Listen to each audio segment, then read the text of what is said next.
Dear student, this is Kamrun Nahar, your physics miss. Today I am going to discuss about chapter 5, state of matter and pressure. When it comes to state of matter, you have to know that there are three states of matter: solid, liquid and gases. Solid cannot flow, but liquid and gas can flow. So liquid and gases are known as fluid. Now, the topics those will be discussed today: pressure in liquid, Archimedes' law, buoyancy, flotation and immersion. Now, pressure in liquid. When you will calculate about the pressure in liquid, you have to assume that the liquid is kept in a container. We have assumed that the liquid that was kept in a cylindrical shaped container. The container has area, height. So, as per formula, volume equals to H into A and weight equals to mg. You have to note that static fluid pressure doesn't depend on the shape, total mass or surface area of the liquid. It only depends on the height if the fluid is in static condition. So we know that pressure equals to weight by area. Weight equals to mg, area is denoted by A and the total equation lies here. Now, pressure in liquid.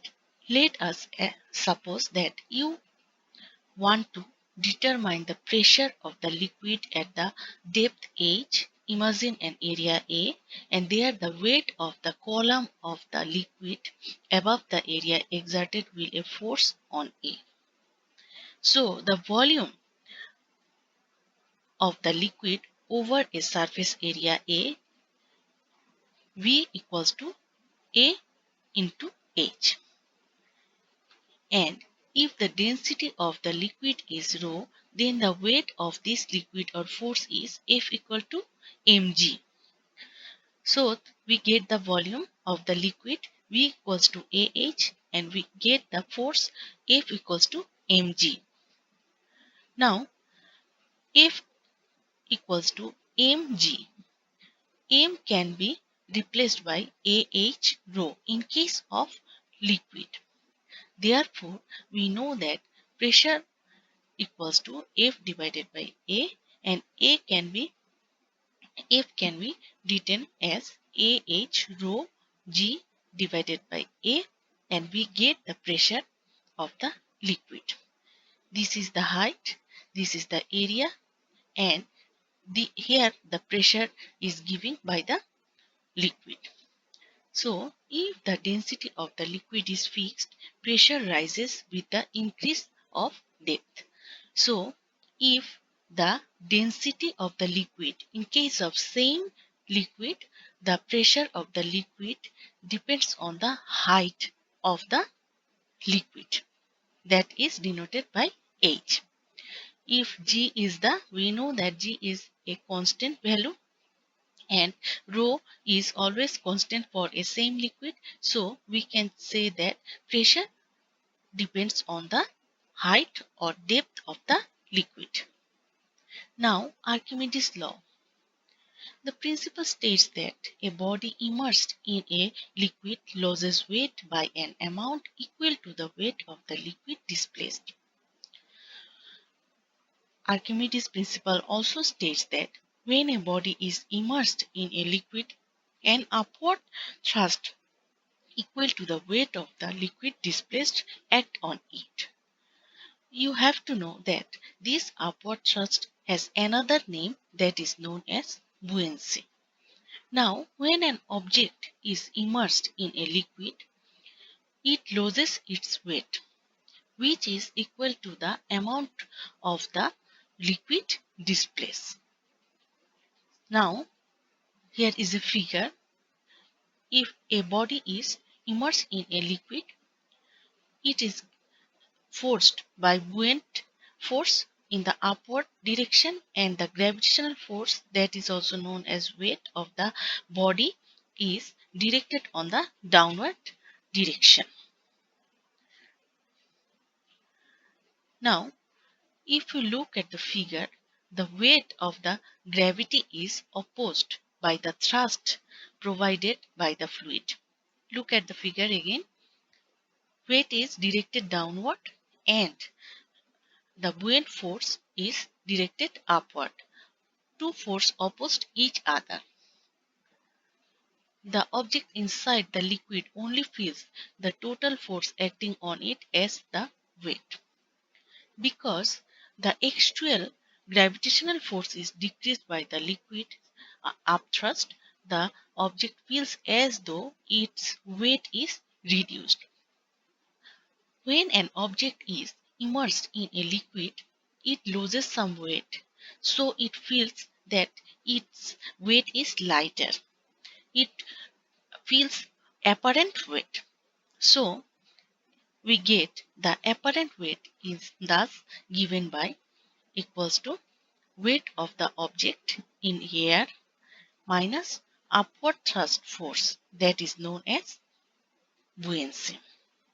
So we can understand how to calculate the apparent weight of an object. Apparent weight equals to weight of the object in an air, or that is the normal weight minus thrust force or buoyancy. Now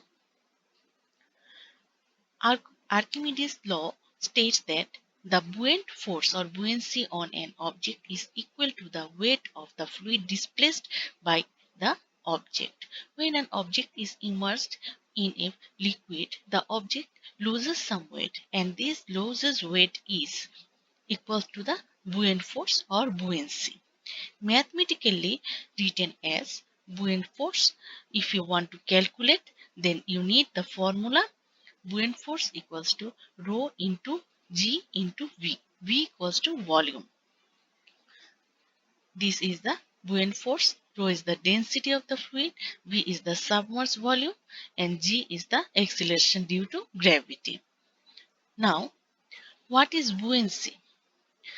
It is very important. You should know the definition of buoyancy and you should get the clear idea about it. Buoyancy, also known as buoyant force. Buoyancy is the upward force exerted on an object that is wholly or partially immersed in a fluid. When an object is immersed in a liquid, wholly or partially, then it experienced a very upward force on it. And this upward force is known as buoyant force. A object that is it is shown as partially immersed in a liquid, then it experienced a upward force, and this is known as buoyant force. And the object always gives downward force through its weight. What is buoyancy? Buoyancy is the upward force exerted by the liquid. This upward force, which is exerted by the liquid on the object when it is wholly or partially immersed in a fluid, is known as buoyancy. Now, flotation and immersion. Flotation and immersion, these two forces act simultaneously on a body when it is released in a liquid at rest. So, it is mean that flotation and immersion are two acts always on the body acts simultaneously. Now, if the weight of the body is denoted by W1, W1 is the weight of the body that is act vertically downward, and the buoyancy W2 acts vertically upward on the immersed body. There are three conditions of flotation and immersion of a body. If W1 is greater than W2, that is when the weight of the body is greater than the buoyancy of the liquid, the body sinks. So this is the condition of sink. when W1 is greater than W2. W1 is greater than W2 means the weight of the body is greater than the buoyancy. In this case, the weight of the body is more than the weight of the displaced liquid. In this situation, body sinks. Now, the second situation is when W1 equals to W2, when the weight of the body equals to the buoyancy of the liquid of the body floats fully immersed in liquid. That means if W1 equals to W2, that is when the weight of the body equals to the buoyancy of the liquid, the body floats being fully immersed in liquid. In such situation, the weight of the body is equal to the weight of the liquid displaced. The third situation or condition is when W1 is smaller than W2, that is, the weight of the body is less than the buoyancy of the liquid, the body does not sink. It floats, being partially immersed in liquid.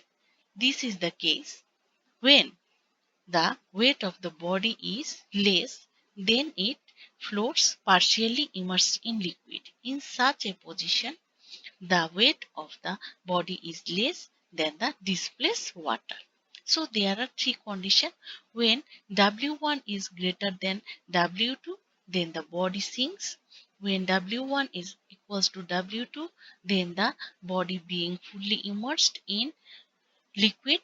When W1 is smaller than W2, then the body doesn't sink. Okay, it floats being partly immersed in liquid. So thank you everybody for listening me patiently. I hope that this lecture will be very much helpful for your study.